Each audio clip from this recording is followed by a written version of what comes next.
So I don't want you to feel uncomfortable sharing this. If you need to take a break, feel free to do that. And also, trigger warning, some of the stuff she's saying might be challenging. And I hope that sharing your story is cathartic for you.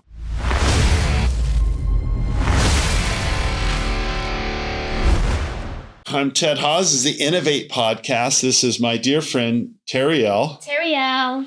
Yes, and Innovat is all about bringing greater innovation to the problems that matter most, which is basically how do we treat the most vulnerable in our society. So I've been interviewing experts, and you are an expert. You are a lived experience expert, and you work for one of my favorite organizations in the whole world, Love Never Fails. So introduce yourself and tell them what you do. My name is Terryal Bell, and I am the service manager for Love Never Fails. So I basically do intakes for the organization. I help with events. I do schedules. I help with grants. Amongst a lot of other things, my favorite part is easily bringing people into the house. Okay, super cool. How'd you get to this place? Tell me your story. So honestly, with the help of my mom and Vanessa and private investigators, they were out looking for me, and they knew where I was. But basically, growing up, like I had a lot of low self-esteem and low confidence. I was constantly like berated with my looks or how I talked or how I dressed, or just nothing was right about me. And so that like caused me to be a people pleaser. And then with being a people pleaser, I just needed validation like all the time. I needed to feel that my clothes are pretty, that my hair looks good by my friends. And then at one point that validation turned into physical validation.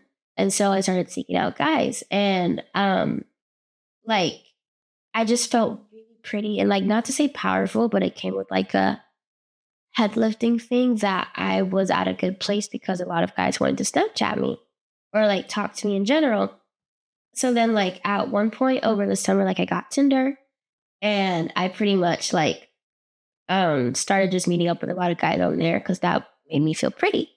And you know, unfortunately that did happen before I went to college.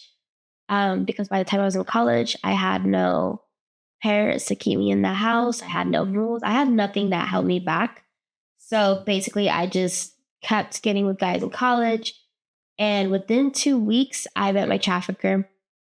And he was tall, dread-headed, tatted, fine man. Like, you know, that's my type. Did he present himself as a trafficker? No, absolutely not. He presented himself as a rapper.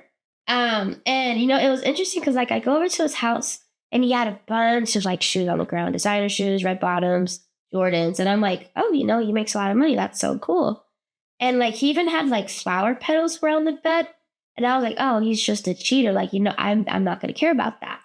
But then like the next morning he got angry with me and I cannot remember why. But then he just started going through my phone and he said that I was talking to many people and he wanted nothing to do with me. And I was like, you know what? That's perfectly fine because I'm not used to being yelled at. And any man, like I used to be the type that if you raised your voice at me, I was going to cry. And so I just wasn't comfortable being around him. But then by the time we got back to my apartment, he brought up prostitution. And me, I have no idea what that is. I personally thought it was like girls standing on the corner in lingerie outfits out seeking sex for free. I didn't know there was any payment. I didn't know there was traffickers behind it. I just thought they were girls, you know, going out there. So you were quite naive. Very naive. So I was like, are you serious? Like, you want me to go have sex with people outside for no reason? Like, that's insane. Like, I had low confidence, but I wasn't that uncertain of myself that I deserved to stand out there. But then he brought up money, and he brought up, like, designer bags and materialistic things and, like, a lavish life. And I didn't have a lavish life growing up. So I was like, you know, that's cool. Like, why not get paid for the stuff I'm already doing? And I also didn't know that girls had to pay their pimps either. And I was like, oh, I get to keep my money. So like I started spending my money recklessly. And like the first night I got down, I was in like shorts, Vans, regular t-shirt. And that's nowhere close to the attire that the girls wear. Like they're all in lingerie. What, $300, 6-inch heels, 6-inch heels for sure. And like, I look nothing like that. Plus, I had braids in at the time, and braids make me look a lot younger than wigs. And so basically, they all thought I was a minor. One girl kept yelling at other girls, "Stay away from me. She's a minor," and because no girl wants to be associated with a minor. And like police, they kept like flashing their lights at me because they knew I wasn't like belonging there, and they were trying to scare me off. And like some like black buyer, and I say black buyer because we're not allowed to, or we weren't allowed to date guys who were black because a lot of traffickers are black. That's what I was told. So like he threatened to take me to jail. And that was just his ruse to get girls to date him because, no one was going to do it naturally. But I ran away because I'm naive at the time. And so like he grabbed my braids and he began dragging me because he was still in his car moving while I was running. So I like scraped the knee, scraped the arm, and then my trafficker pulls up. The fake police drives off, and like my trafficker was like, Wait, this was a guy pretending to be a police officer? Yeah. Yes. Because girls, they're just told to stay away from black buyers. They have to put on some act like they're the police or they're someone serious that if you don't get with them, then you're in trouble. So it's another trafficker who's trying to poach you from that other trafficker, or you don't know? It's just something to stay away from because it can be the case. There are some, I have heard stories of like black pimps who have acted like the buyer and then ended up being the trafficker and took the girl. So that's why we're just told to stay away at the time.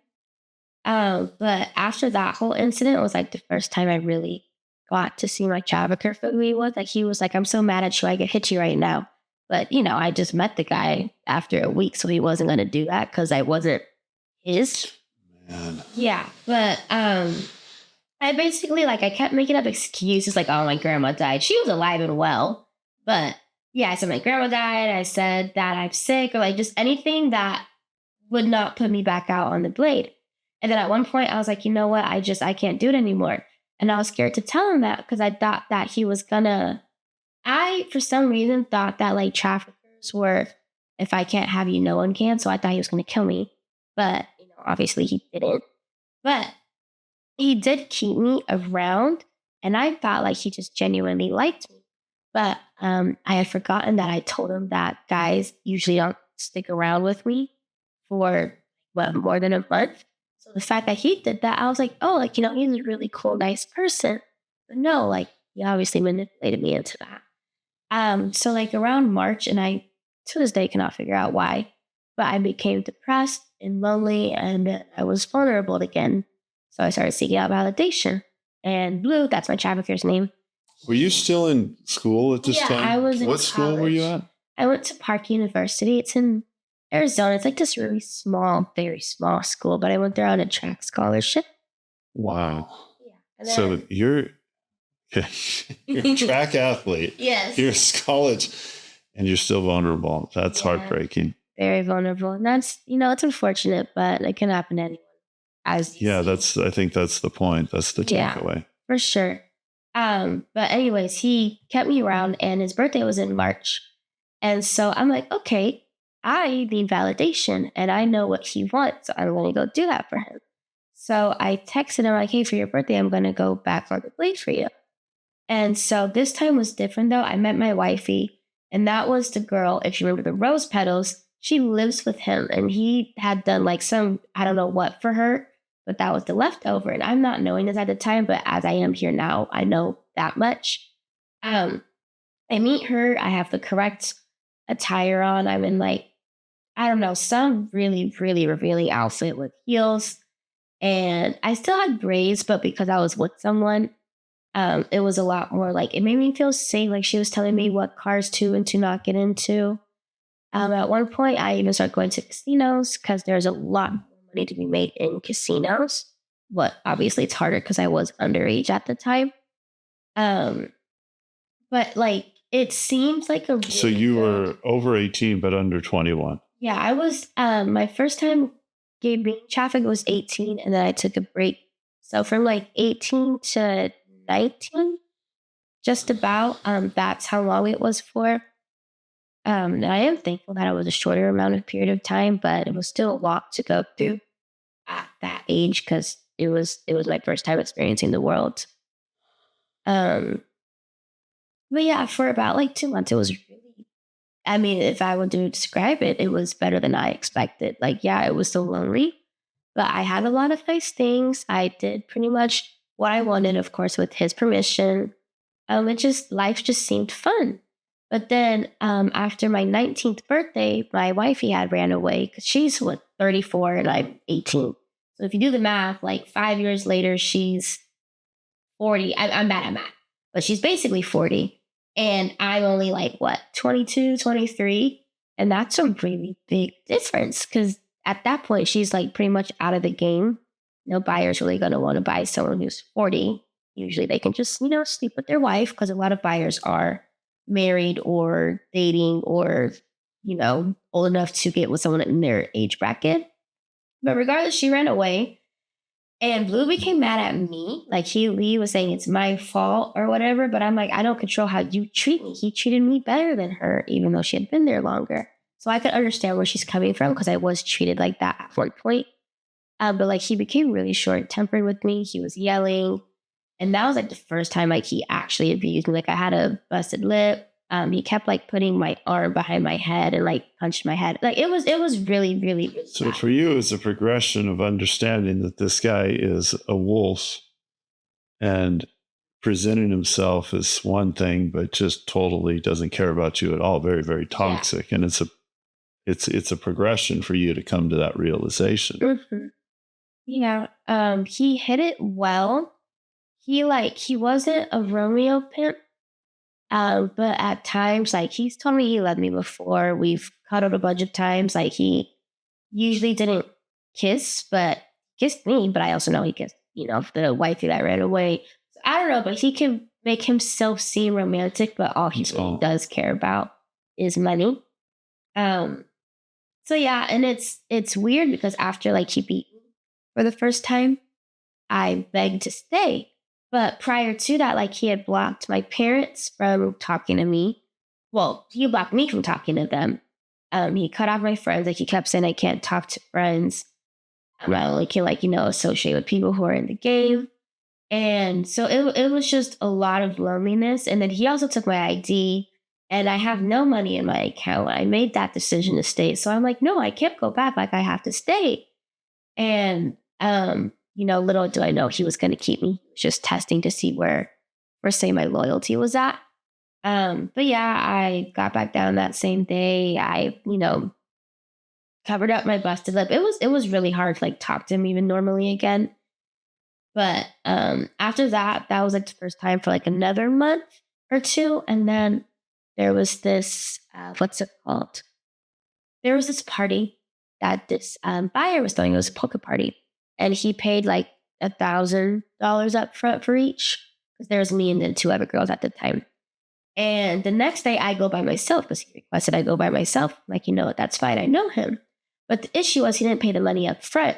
And I'm like, okay, either you pay or I'm going to go. And then I get my trafficker involved. And then at one point, the buyer and the trafficker are on the phone. And the buyer's like, come shoot me, come shoot me.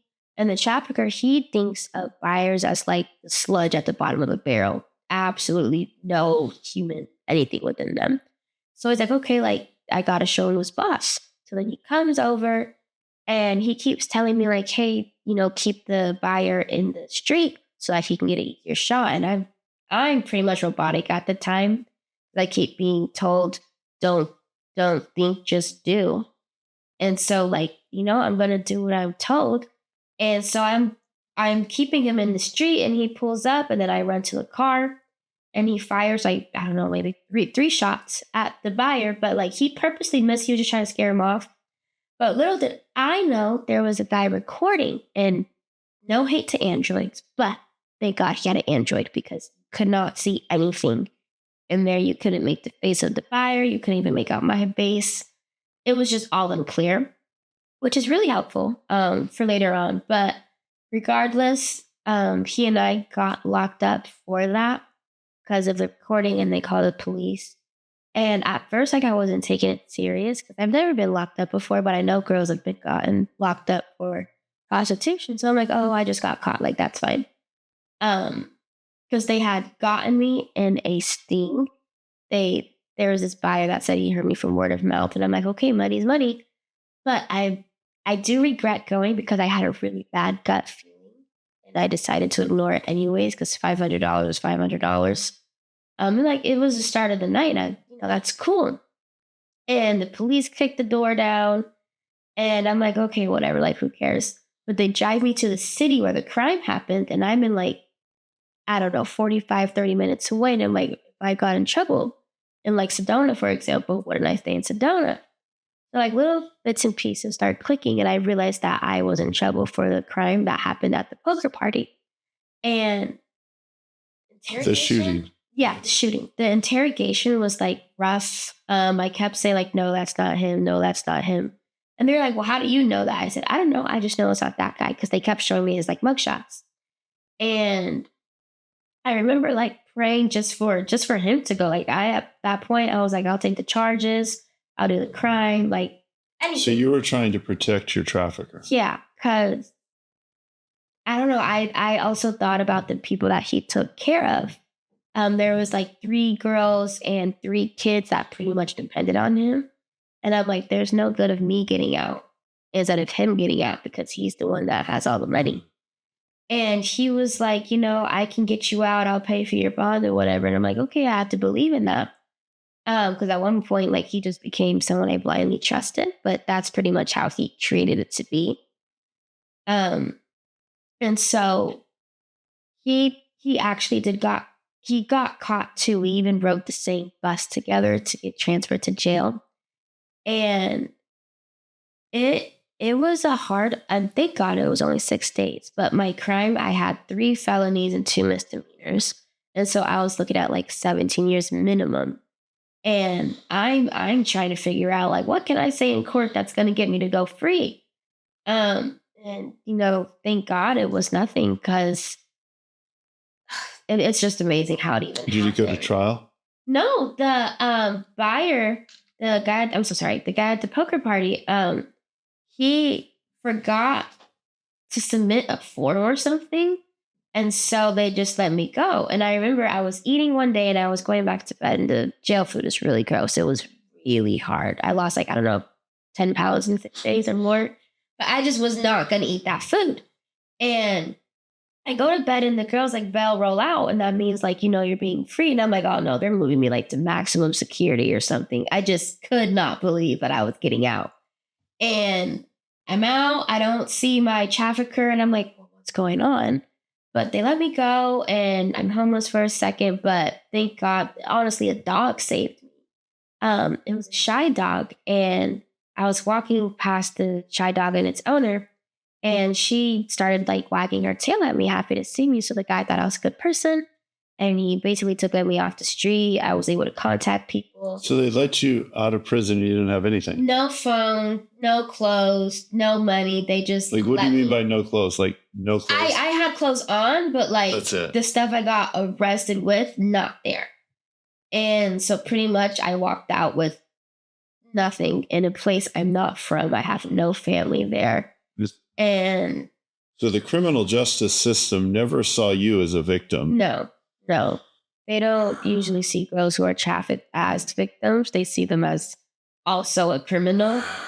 And that's something that's difficult too, because like, while there are some girls who genuinely choose to be out there, there are multiple other girls who are out there against their will or are stuck in a position where like they kind of not deeply manipulated. Yeah, at one point it's just like a Stockholm syndrome, pretty much. Yeah.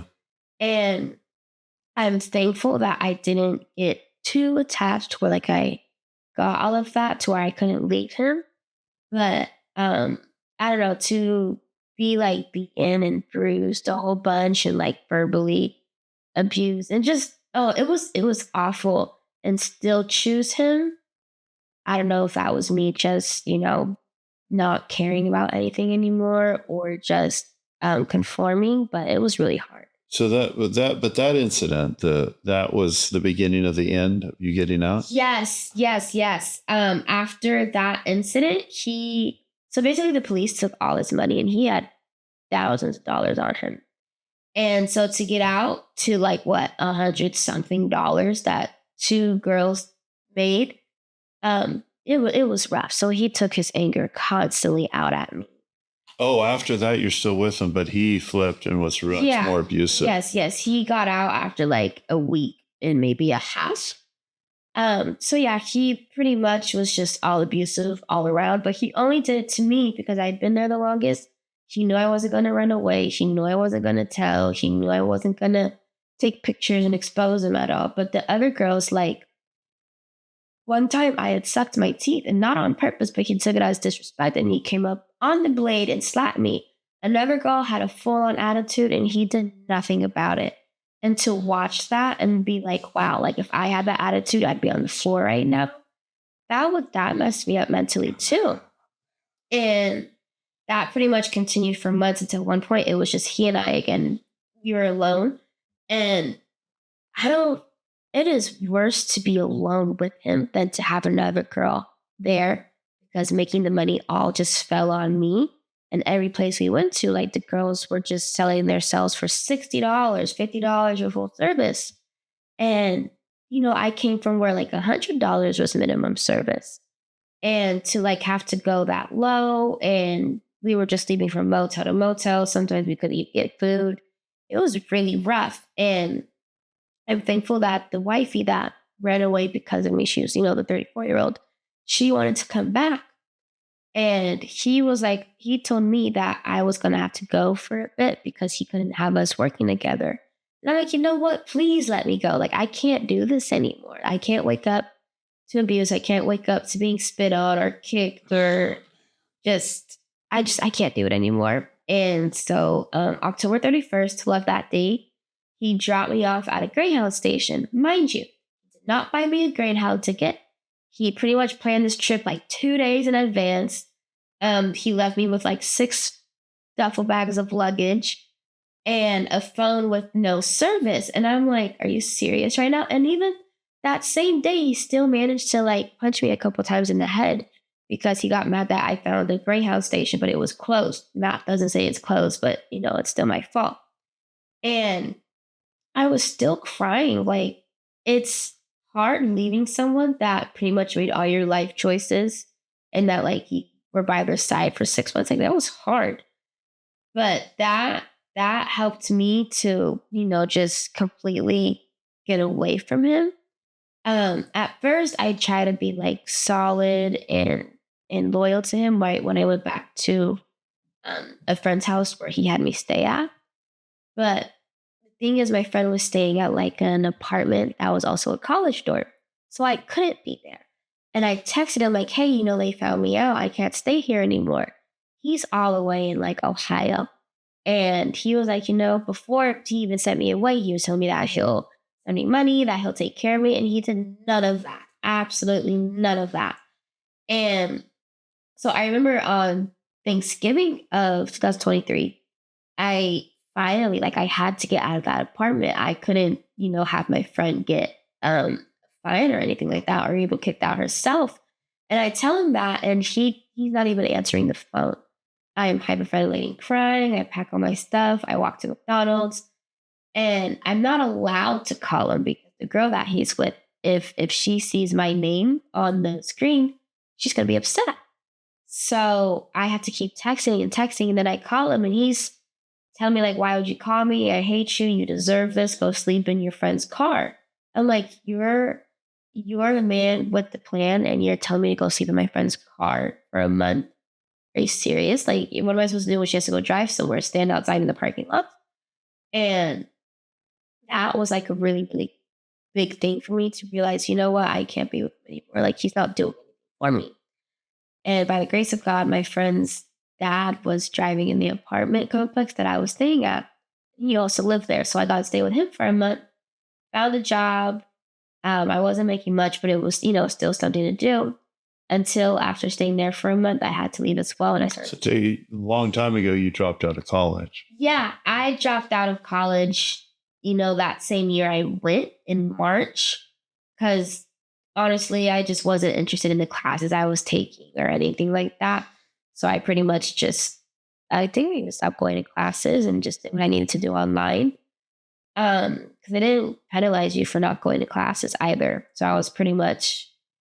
So you're at a great school and nobody saw this. Nobody helped you.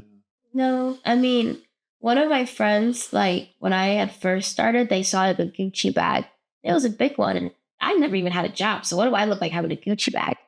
And they pointed it out. I said, "Oh, my cousin got it for me," or like even wigs. Like, yeah, my cousin bought me with. I had no logical why that as to why I was like having new things that I have no business having because I couldn't afford it by myself.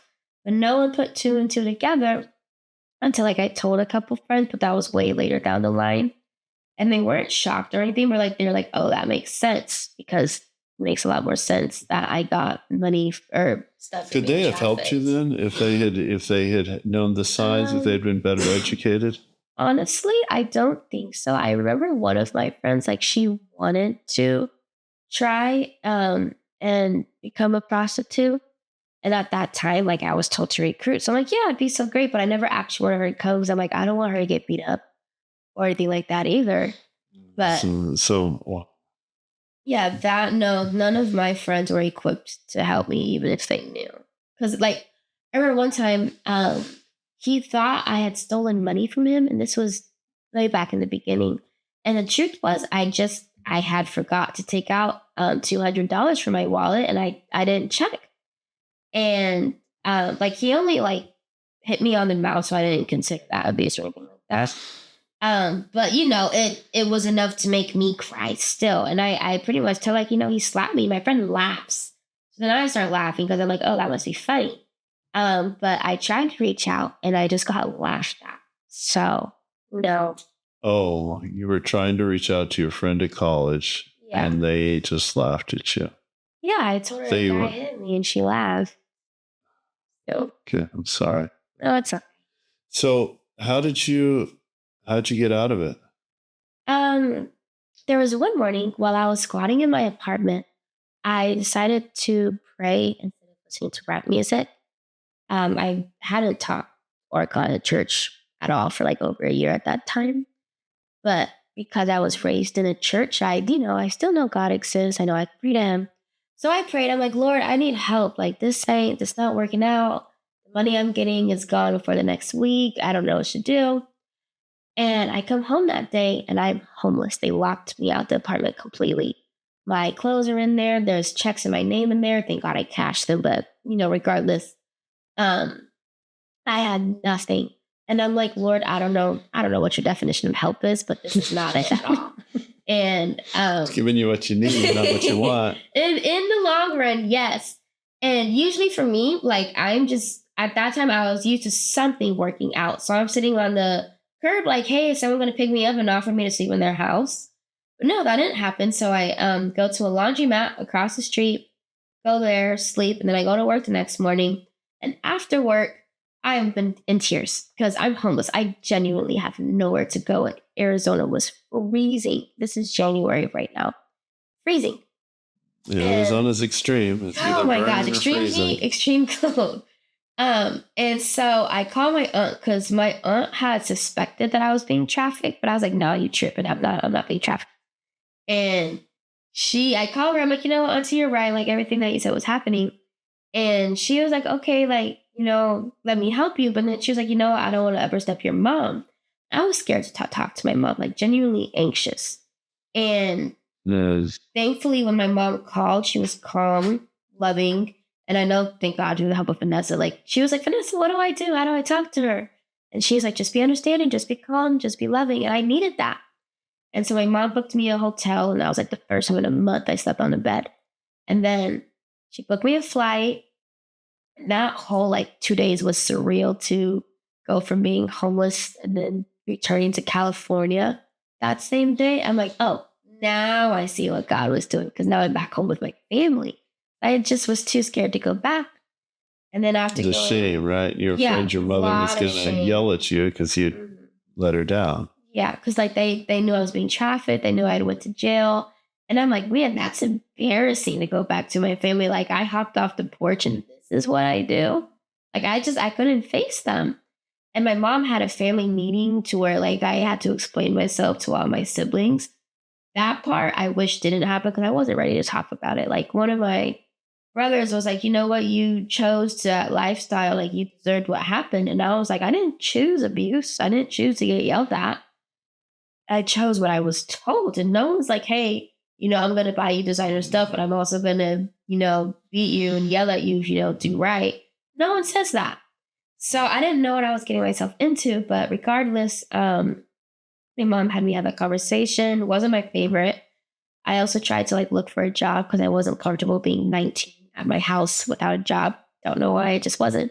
But then she was like, you know what? No, wait on that. And then she introduced me to Love Never Fails. And that pretty much just fast forwarded my whole life to where I'm at now. So you went into the Love Never Fails program. Yes, my intake date was January 31st, the year 23. And how long was the period that you were trafficked? 6 months. Okay. The 6 months was the longest, and then like maybe even add a week on that. I'm amazed at your resilience. You're even saying it could have been so much worse. It's like, it's pretty bad. Okay, so you're back at Love Never Fails, or you're at Love Never Fails. Yes. Had you known Vanessa before? No, not at all. I didn't even know what a program was. I knew homeless shelters, but I did not know programs or anything of that sort even existed. Okay. I didn't know the social service office existed. So it was like, and you were, you're talking about you wanted things and all that, but you weren't from a poor background. No. Your family was middle class, right? Middle class. I didn't have a Louis Vuitton bag in my room, but I wasn't not clothed either. I just didn't have as much as my friends had because they were in an affluent community and I wasn't. That's what I was focusing on. All relative, your comparison, and then your own insecurity. Like even I didn't have an iPhone growing up.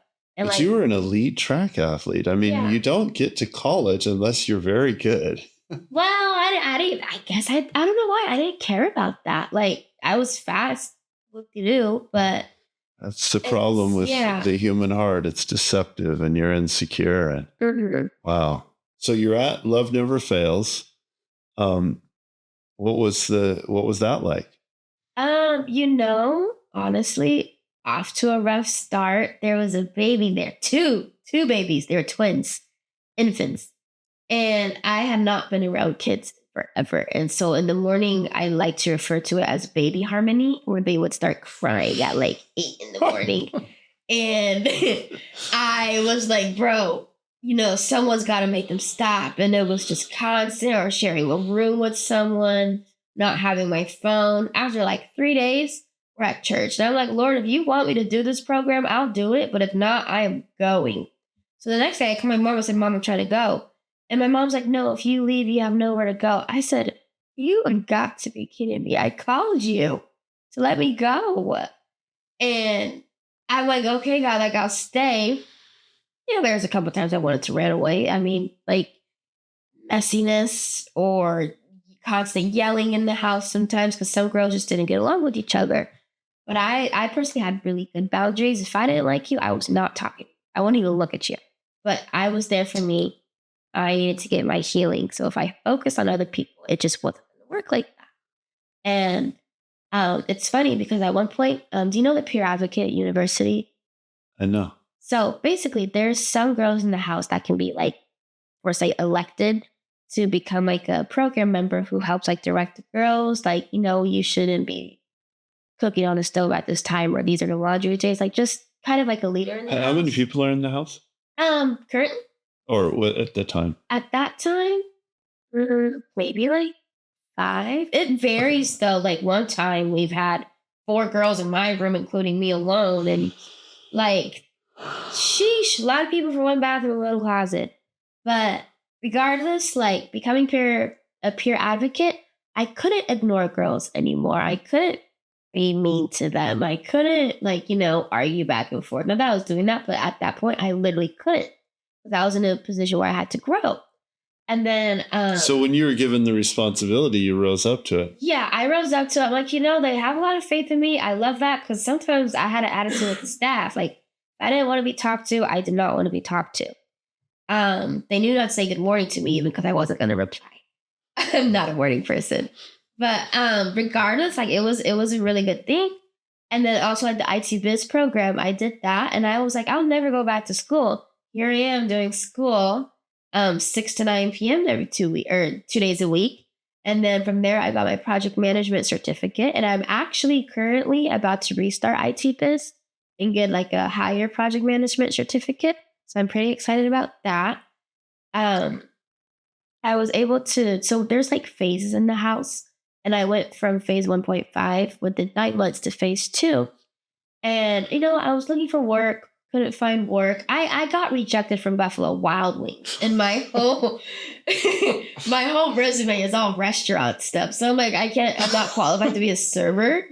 And like I tried applying at funeral homes, like bar, anything that said apply, I was doing it. Because I'm like, I should be working right now. But little did I know, the Lord had a plan for me to be at Love Never Fails. Because when I came in the program, I was like, I'll never work here. This place is miserable. And a year later, I'm graduating the program, about to be a house manager. And house managing, that is growth within itself. Girls came at me a lot because I am younger. And like one was like, no, I'm old enough to be your grandmother. I said, that's a hypothetical. I'm your staff member. I'm not going to call you miss because you're like 40 years older. And it's not because I'm being disrespectful, but it's like sometimes age is just a number. Yeah, I'm all for that. Yeah, and in that part, I'm like, I have to be able to like have a voice because as much boundaries as I had, I did not like to assert myself openly. And even like I used to argue a lot. Some girls have came up, tried to yell at me, start arguments, and I'm like, oh, okay. Kill them with kindness. I'm just gonna be nice and move it along. And like there was ups and downs. Sometimes I was even too anxious to leave my room because of like some of the women that we've had in the program. Other times, I mean, I've been paid to take the girls out to the Golden Gate Bridge. Like that's super cool. Or even the beach. Like it's a great job. And then from there, actually, it's funny. So we had our service manager, and I was like, she got a new job, and so obviously someone had to replace her. And I'm like, oh man, the person who's going to have to replace her has to be a genius, and it's me. I said, I am not a genius. But I don't know. Maybe you are. Maybe I'm undercover genius, but it went well.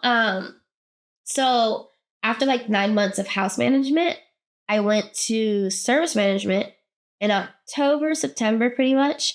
And it's been pretty good. I am proud of myself for the task I'm able to complete, considering I've never been in that field at all. I'm the literally only person in I'm a manager, but I pretty much manage myself. And it's just been nice, like to be able to do grants or like do intakes. You're writing grants? Never. Oh, you're fulfilling grants. I am doing numbers for grants. Oh, okay. Yes. Like doing bed counts or other stuff like that. But there's something else I was gonna say. But regardless, like it's been nice to be in a position where I'm able to do things that I had no knowledge of. Like intakes, for example. Our retention rate has been really good recently. Like in our quarter 2, we've had like a 12, 13 intake difference between quarter 2 to quarter 4. Like now we've only took like 3 to 4 people within 3 months. That's a really huge thing because like the same year last year, oh man, there's like a mass exodus. So there's a lot less turnover. Yes, and there's loving people like you that are loving them killing them with kindness. I love it. Yeah, and it's been nice to have like a inside knowledge. On the outside, I didn't like being in a group with multiple girls or having to share a fridge or having to share a cabinet. Like, make it homey to them. So yeah, we do have less, but we've opened it up to kids now. Not like kids without their parents, but moms. You want to hear something funny? What? You're going to have a different opinion of this once you have your own kids. Oh gosh. Like you go through that period where kids are crying and you got to take care of them and you've got to, give them their food or change their diaper or whatever.